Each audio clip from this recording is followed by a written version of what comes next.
আসসালামু আলাইকুম। কেমন আছেন সবাই? আসলে বাইনারি ট্রেড একটা হচ্ছে জুয়ার মতো, এটা আমরা সবাই জানি। কিন্তু এখানে আসলে লজিক এবং হচ্ছে যদি আপনি ঠিকঠাক মতো নলেজ খাটাইতে পারেন, মোটামুটি একটা ইনকাম করতে পারবেন যদি বেশি লোভ লালসা না করেন।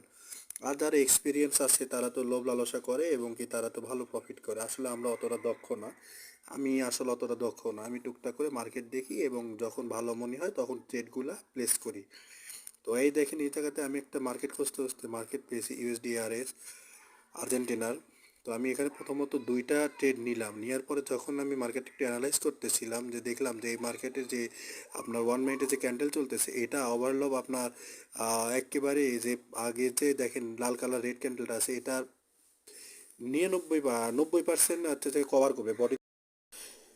আসলে ওভার একটা কনফিডেন্স ছিল যার কারণে মাল্টিপল ট্রেড প্রেস করছি। মাল্টিপল ট্রেড প্রেস করাটা ঠিক না, কিন্তু কেন না করেছি আমি আসলে জানি বা দেখতে পাচ্ছি যে এই ক্যান্ডেলটা বিগত জন্যই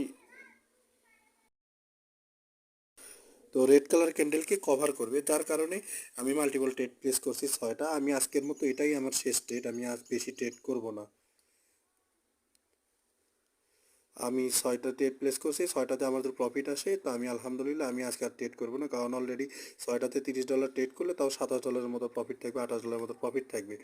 দেখি টোটালি আমার $57 হয়েছে আজকে, টোটাল 57 মানে কি প্রফিট সহ 57। দেখেন আমি বলেছিলাম না যে 90%-এর মতো বডি দিয়ে কভার করবে, বডি দিয়ে কভার করছে, যার কারণে আমার আর প্রফিটও এসেছে আলহামদুলিল্লাহ। আর বুঝে শুনে ট্রেড করলে আসলে কিছু প্রফিট